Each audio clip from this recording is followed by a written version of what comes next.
The Persian Empire by Daniela de Veer, Alexis Feldman, and Angeline Perez.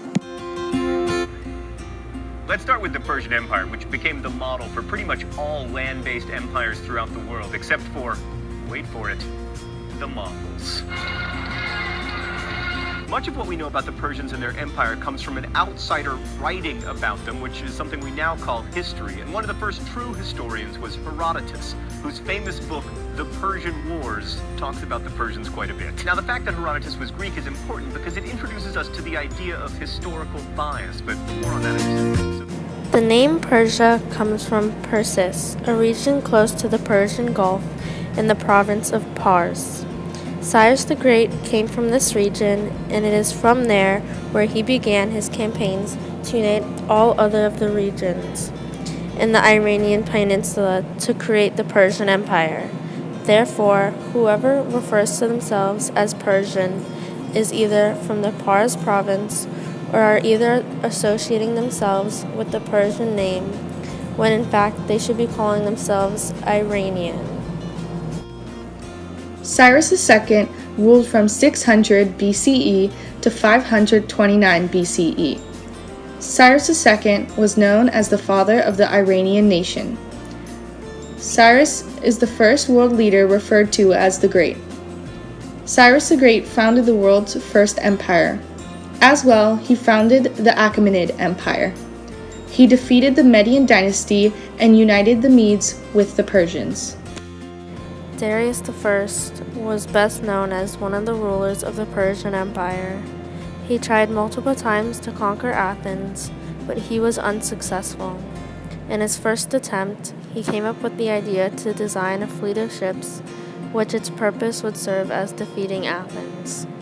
Ironically, his ship was destroyed in a storm instead. During his second attempt, he designed a new fleet of 600 ships. The Battle of Marathon broke out between Persia and Athens due to his effort to conquer Athens. Xerxes I, son and successor of Darius I, attempted to fulfill his father's plans for a third invasion of Greece. 150,000 men and a navy of 600 ships were brought together as an army by Xerxes to fight against Greece.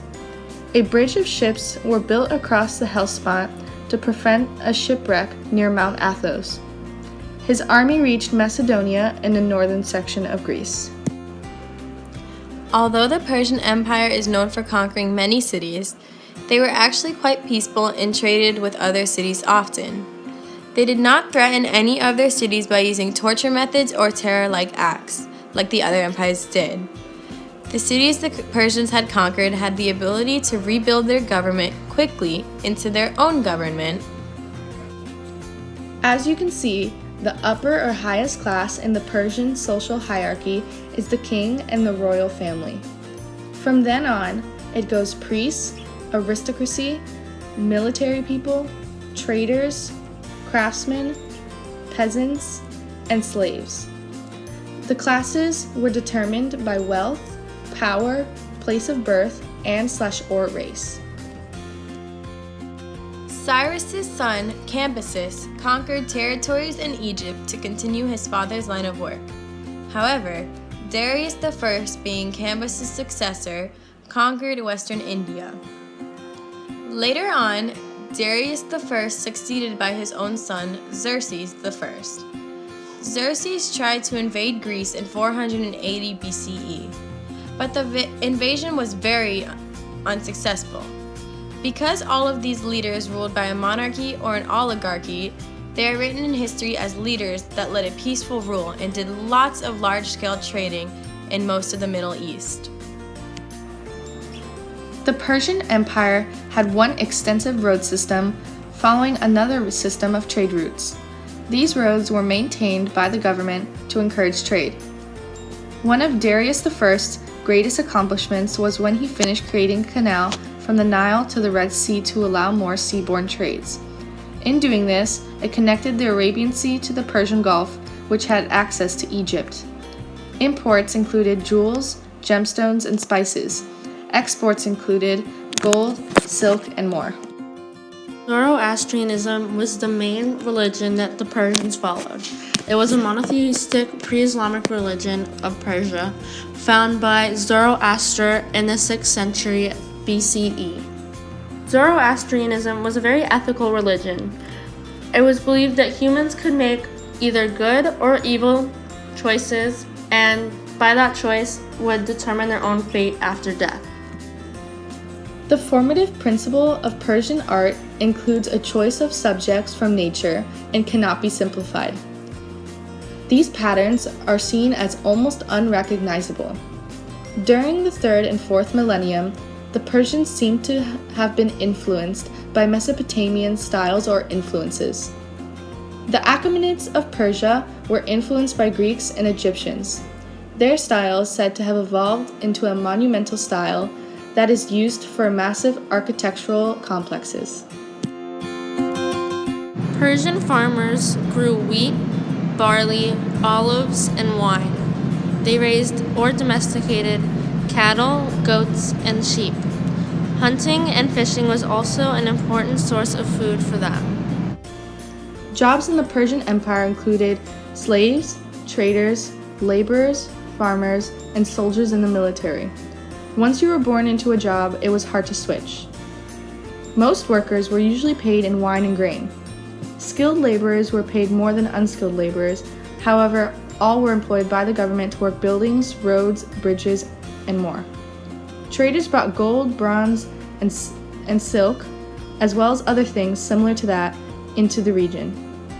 All men under 50 were forced to go to war for military purposes, and all slaves were from conquered nations.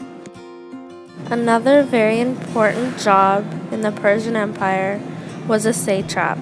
A satrap can be compared to a modern-day governor. There are about 20 to 30 in number, and their main job was to collect the taxes and enforce the laws of the empire. The highest ranking for women in the royal family during the Persian times begins with the mother of the king, next was the queen, and then the daughters and sisters of the king. The rations that the non-royal women received were based on their level of responsibility, and professions were split between gender. Some jobs allowed both genders and some limited to just one gender. Both male and female could be supervisors at mixed workplaces. Women could own property, manage their assets, and participate in economic activities. Husbands had far more rights and privileges than their wives and children. However, new or pregnant mothers received more rations, and if they delivered a baby boy, both the mother and the nurse received 2 times more rations than those that delivered baby girls. Here are some extra or fun facts about the Persian Empire. A woman named Erdabama was a Persian businesswoman who lived in the 400s BCE. She had a private seal and owned some property. It was thought that she was part of a royal family because of the fact that she had a private seal. However, she was not referred to as a royal. She directly controlled her workforce and she had an independent economic status.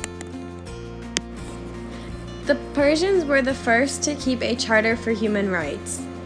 The Cyprus cylinder pertains to religion, language, and equality of race. It dates back all the way back to 539 BCE and is written in the Akkadian language. If any of the royal protectors died, there was a replacement immediately, and 10,000 was the minimum amount of protectors in the group at all times. A satrap is the modern-day governor, and their main job was to collect the taxes and enforce laws. The Persian Empire created the horizontal windmill for grinding grains and pumping water. Also, they are known for creating refrigeration and underground ventilation technology known as the yakshul.